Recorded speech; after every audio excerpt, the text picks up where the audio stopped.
What's happening, people? It's your boy Del Boy back for another episode of In the Know With, and today we are in the know with Europe's best flyer. We've got Joe Lando in the building. What's happening, brother? Hello. Not much. It's the weekend. I'm happy. Yeah. Any plans this weekend? I mean, there's not really much to do during lockdown, but I mean, there is for me. I can still continue proving that I'm the best flyer in Europe. I love that. Absolutely love that. So the way I like to start my interviews, I like to do like a little bit of like an icebreaker, kind of like non-wrestling related, so people can kind of get an idea of the type of person you are. So today's icebreaker is, if you had to create a playlist of 5 songs that you could listen to for the rest of the year, just 5 songs, what songs would it be? Yeah. Oh, that's mad. That's a good question because I love music. Yeah. As of now, because it literally changes every day. My mind's all over the place with music. As of now, Dance Gavin Dance, I'm Down with Browntown, Tyler the Creator, November. Yeah. I need to throw some Neck Deep in there. We'll do Neck Deep. Smooth Seas Don't Make Good Sailors. It's tough, isn't it? It is. It's so tough. There's so many songs I want to put in there. I think you've got 2 more now. Yeah, 2 more.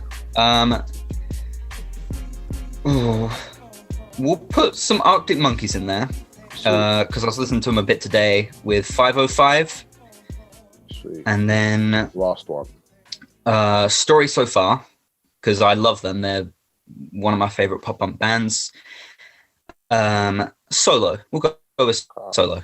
Oh, wicked. So let's start from the very beginning. How did you actually get into wrestling? I got into it. I always used to hate it growing up, like through primary school. I never liked it. Yeah.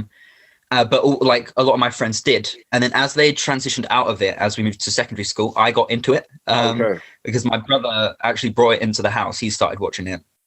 And because it was on, I guess I just gave it the time of day and actually sat down and started watching it. And just from there, I kind of fell in love with it. Wicked. So were there any particular wrestlers that you watched growing up that made you think to yourself, you know what, this is something I potentially want to do when I get older? Or was it just... Yeah, I remember like the first favorite wrestler I had was Kofi Kingston. I loved Kofi. It was back in like 2011 I started watching. Okay. So Kofi was my favorite, and then that transitioned into CM Punk because I love CM Punk. Yeah. But like the guy who really made me like want to actually start training and start wrestling was Daniel Bryan. Too many nice things to say about Daniel Bryan. Such an amazing wrestler. In terms of like wrestling training, how was it? Like, how did you actually get into it? How was it taking your first bump? Like, what was the whole experience of you getting into training? Yeah, I mean, I remember being really nervous about my first bump as well because everyone says the first bump's one of the worst ones. Yeah. But, I mean, it wasn't too bad. I had done some stuff before that, like backyard type stuff. Yeah. So I kind of already had a taste of getting like thrown around or taking some rough bumps. Yeah. But I mean, it was fun. I was never one of those ones who was like a natural at it. Like I wouldn't say so. I wouldn't say I picked everything up straight away. So I definitely had to train quite hard at the beginning. Yeah. Oh, that makes sense. And how far into your training till you got your first match? Was it a thing of as you're training, you're probably getting into like local rumbles, or was it a thing where, I don't know, you trained for maybe like 3 to 6 months and then you just started wrestling from there, and then as time went on, you started doing the training simultaneously? Yeah, it was 9 months until I had my first match. Actually, as of yesterday, the 11th of March, it's actually been 4 years since I had my first match. Oh, sick. Happy 4 years anniversary. Yeah, thanks, man. So it was 9 months of training. I had a little spot in a gauntlet match. So it was like a one-on-one type beat, but yeah. I had that first match in March, and then I didn't wrestle again on a show until like September time. Okay, how come? Just lack of shows, especially where I am, because I'm based in Peterborough. Okay. There's just a real lack of shows. Yeah. And especially because I was really green at the time, so no one knew who I was. Yeah. Like no one would have booked me then. So it was just a case of that. And then I didn't really start wrestling like every month or every week for a certain period of time until like February 2018. That's kind of when it really started to snowball. And I had consistent bookings from like February 2018 up until the start of the pandemic. Yeah. Oh, that's proper. Yeah. I mean, how has it been coping through the pandemic and not being able to actually like do shows? And I mean, by the looks of your videos, I'm sure I'm guessing the ring is in your garden. Yes. Yeah. Just so you have had at least like some sort of way to kind of like train and keep busy. Yeah. But in terms of like not having regular bookings and matches, how has it been coping with that? It's been really tough because I'll admit for kind of like the past 2 years I've kind of been very in and out with my love and passion for wrestling. And I definitely know there are a lot of people at the start of the pandemic when they got that little break from wrestling that it was almost a relief. It was nice to step back and take some time away. Obviously that's dragged on and it's been killing a lot of people. But for me, for me, I was at the start of 2020, I was really starting to kind of get my passion back and get that fire back. Yeah. And I was super motivated, and then just shows went. So it was really tough for me. Obviously, as you said, I've got the ring, and I've been consistently in that and consistently training and practicing there. But it's still very different to being on a show. I mean, I don't even have anyone to wrestle in the ring. Like it's just me and a bunch of mats. So it's tough. Yeah. Yeah. No. Yeah. But I mean, you've been able to kind of like build some sort of momentum online, because I actually discovered you through someone just retweeting one of your videos. And I'm just like, for me, growing up, I've always kind of like, I mean, growing up as young kids, we've always like played PlayStation or played whatever. When we're creating a wrestler, we want our wrestlers to do every single flip move. We want them to do a 450. We want them to do the Phoenix splash. We want them to do every single thing. And some of the stuff that I saw you doing, I was just thinking, I have not seen any of this stuff before. And if I have, it's probably like a one-off or a gif of like someone in Mexico, or maybe an old school clip of Matt Cross doing something in CZW. It was never anything something someone's doing currently right now. Let's take it a bit back. Let's take it back a bit. Who would you say kind of inspired you to kind of go down this kind of style? That's really tough, actually. Because for the most part, I was just like a WWE fan growing up, and I mean, as you see, like the stuff I do, you say it's not too mainstream in terms of who you see done it. So that like there was no one really on WWE doing that type of stuff. So I guess in like 2015, I started really getting into the indies. So seeing guys like Ricochet, Andrew Everett is a big one for me. Oh yeah, Andrew Everett. I don't think he's spoken about. Like he's very underrated. Some of the stuff I've seen him do, it's just insane. It's off the charts. And then a big one, Amazing Red as well. Oh yeah. So probably those three. Yeah, no, that's proper sick. Like even some of the stuff I've seen do, like I think it's the shooting star elbow. Then I think you've got like I don't know if it's a springboard spiral tap. Like some of the stuff I've seen you do has just been insane, and it's just like now it's like, okay, cool. I can't wait to actually watch you live in a match and see what you do, because some of the stuff, like I believe your claim of you being, the best high flyer in Europe. How have other wrestlers taken to that? I can imagine, you might have gotten a bit of online heat for that. Yeah, bit of heat for that. Yeah. Which I mean, I don't want to say too much on, because I think it's silly. Like, like I have the right to call myself that because I believe it, and I've been proven it. So I mean, by all means, if people want to prove me wrong, then they can do that.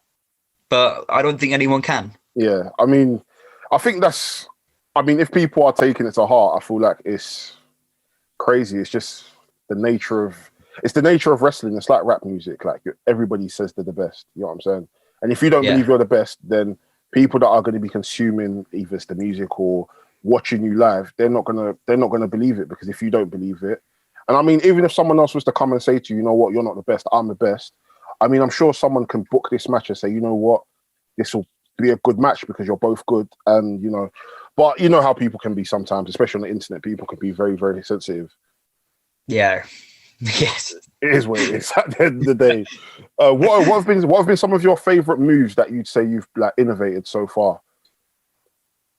Oh, good question. There was one I did actually when I had someone round. I had Danny Black round, and I did I sprung board from the second rope, but on the outside. Yeah. Which meant I had to jump over the top, and I kind of did like a weird little aerial type flip into a tornado DDT. I'd never seen that done before. Yeah, we're gonna have this clip like right here, like where people are watching. The clip's gonna be right here. When I first saw that, I was just thinking, yeah, I don't know what this. I don't know. I feel like I'm gonna have to like try and think of a move that I've seen on WWE 2K or something. I'm gonna have to try and challenge you. And to be fair, I might have to give Danny credit for that. I can't remember exactly how it came about, but I have a feeling it was Danny's idea technically, because I was just trying to do it into like a just like a body press. So he was just going to fall back and take the bump. Because I started getting a bit of height on it. He was like, "Oh, I can probably catch you on that." So I was like, "Oh, okay, try it." And then, you know, albeit he caught me and took the DDT. So I think I have to give Danny credit for that. So that's definitely one of my favorites, along with the shooting star elbow plus, which is like the over rotated shooting star into the elbow drop. Because I'd never seen that done before, and I got quite a lot of attention actually. Yeah, I mean, some of the videos that I've seen, like, because even before I DM'd you to do the interview, I pretty much went through the whole media, and I'm just thinking, what the fuck is this? Like, this is absolutely insane. Why are more people not speaking about this? This is absolutely crazy. So I said, you know what, I have to get an interview, and even if it's just to get a few more eyes on you and potentially, you know, get someone who doesn't know you to, you know, become a fan like I am now. It's a win-win. You know what I'm saying? It's any time, man. What are some moves that you haven't done that you'd also like to maybe kind of like add to your repertoire? Oh, very good question. There was a few I was working on towards the back end of summer, and then obviously the weather got shit, so I had to kind of stop, pack it in a bit. Which I have seen done before, but never in like professional wrestling, because loads of high flying moves have been done in like backyard wrestling, but never in professional wrestling. One of them was a 450 spiral tap, which I know it sounds weird. That sounds crazy. Like 450 already is a crazy move. So, and the spiral tap alone is a very crazy move. So to be able so it's the momentum of the 450 going this way mixed with the spin of the spiral tap. That's an absolute headache. I couldn't imagine someone doing that. So even when I saw Casey Catanzaro when she done that crazy maneuver, whatever it's called, at first I was thinking that is an absolutely crazy move. But from what I remember, I'm sure it's literally just like a backwards Phoenix splash. Yeah, type thing. Yeah. So I mean, how did you feel about that move? I'm not gonna lie to you, I didn't like it. Well, I did it afterwards. Yeah, I saw the video. Yeah. It was.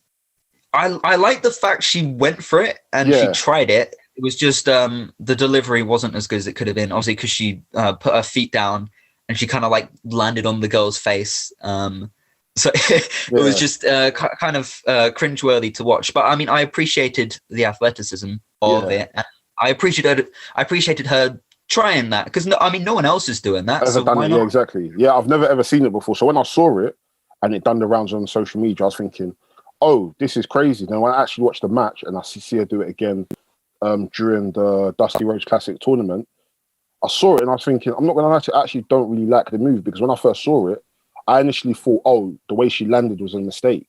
But then when she done it again, I was like, I'm not too sold on the landing. Maybe I don't know. How would you improve the move if you were to? Well, is it meant to be like a senton or a leg drop? Firstly, that's the thing, because it looks like it's meant to be a senton, but at the same time, it doesn't have like like when people tuck themselves in for a senton, it doesn't really have that motion. It just literally has like the motion of when you're landing a swanton or something. So it's a bit I don't know. That's what like you said, the execution, great. The effort for doing it, amazing. But the actual spectacle of it, like when it's up in the air, it's a beautiful sight to see. It's only when she now lands, it's just like, how's anybody actually taking this move? Yeah, I know. I mean, a lot of the time, if I have a move that I don't think I can do safely, but I kind of want to get out there and do it in front of a crowd, I'll normally just have the guy move. So I'll do the move and then just like bump it onto nothing, and then go into the finish or whatnot. But like, so I mean, I would suggest she does something like that, just so you can get a cool clip of her pulling it off sick. Onto no one, just so it's like, all right, she can do it. Now let's put someone there and put it into practice. Yeah, no, I 100% agree, because I think it's just the landing. I think that's just the only thing I'm not settled with, because I don't know whether it's meant to be a senton, but then sometimes it looks like she lands on her feet, then falls back into it. It's just a bit, and then sometimes it looks like a leg drop, like it's a bit messy. But the spectacle of it, it's like you should always, like, I'm always appreciative of someone being able to do something as great as that, because I know just the thought process behind it, it's not easy at all. Like, I know for certain people, like a few wrestlers I've spoken to, like the first time that they ever done a top rope dive was probably like the scariest moment for them, and all they did was literally an elbow drop. So for you to be able to get to a point where you can add these rotations and these spins and all of this stuff, I commend you, because me, I'm staying on the ground. I'm so sorry. I mean, maybe one day, but I couldn't do it, man. Absolutely crazy. I'm trying to think, what was the other question I was actually going to ask you? Promotions. What promotions have you worked in so far? So far, I mean, the most notable one I've done is IPW. Okay, yeah. Which they're no longer about. Yeah. However, Fight Nation are coming back, and keep your eye on their socials. Keep your eye on their socials, because I might be popping up. Nice. Yeah, I've done IPW. I've done I've done Rising Sun in Italy. That was a blast. I love it over there. How was it wrestling in Italy? Because I don't think we hear too much about the wrestling season in Italy. So, it's amazing. It's amazing. Because wrestling is so scarce over there. Like, there's barely any shows. Like Rising Sun, I think only put on like 4 or 5 shows a year, which considering how many we get here, like when obviously wrestling's back, there's most likely going to be a show somewhere. Yeah. Like every week at least, normally a fair few every week. Yeah. And they only do like 4 or 5 a year. So when they actually get their hands on some wrestling, when they get to see wrestling live, the fans are just electric, because they don't get it. They don't get it. Yeah, exactly. Yeah, I mean, I've described it previously as like a mini PWG, because that's really what it feels like. And I mean, they put a lot of their matches on their YouTube channel, so I suggest checking that out, because some of the wrestlers are great over there. Yeah. But like when a spot happens that they love, the fans will come to the apron and they start banging on the apron. Like, it is like a mini PWG. That is great. I'm gonna definitely check them out. I'm gonna have the description below as well for everybody else that wants to check that out. Bam, it's been amazing talking to you, man. Honestly, it's been proper. Before we end it, I like to do something called set the scene. So I'm going to give you a few scenarios, and then you're just going to fill in the blanks. So the first one is, by the end of 2021, Joe Lando would love to have competed in blank. Progress Wrestling. By the end of 2021, Joe Lando would have loved to have competed against blank.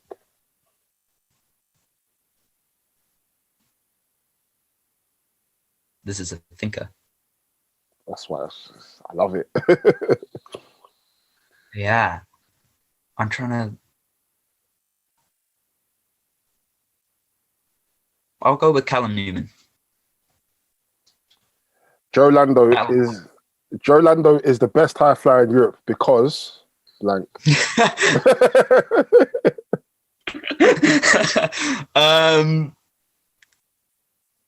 Shooting star elbow. That's it. Ladies and gentlemen, it's been Joe Lando. Would you like to plug yourselves, let them know your socials and whatnot? Sure. I'm at Just Joe Lando on everything. That is including the just in the at. That's Twitter, Instagram. I have a TikTok now. Oh, sweet. So, yeah, check that out if you want. You're going to do a few challenges? Huh? You're going to do some challenges on TikTok? No. I just recycle like old backyard clips. I put some filters on them to make them look cool. Oh, and my YouTube as well. I think if you just type in Just Joe Lando Wrestling, then my page should come up. Sweet. Well, guys, make sure you guys follow him, support him. 2021, it's always going to be about supporting independent British wrestlers. It's been your boy, Del Boy, in the know. Catch you guys next week. Wow.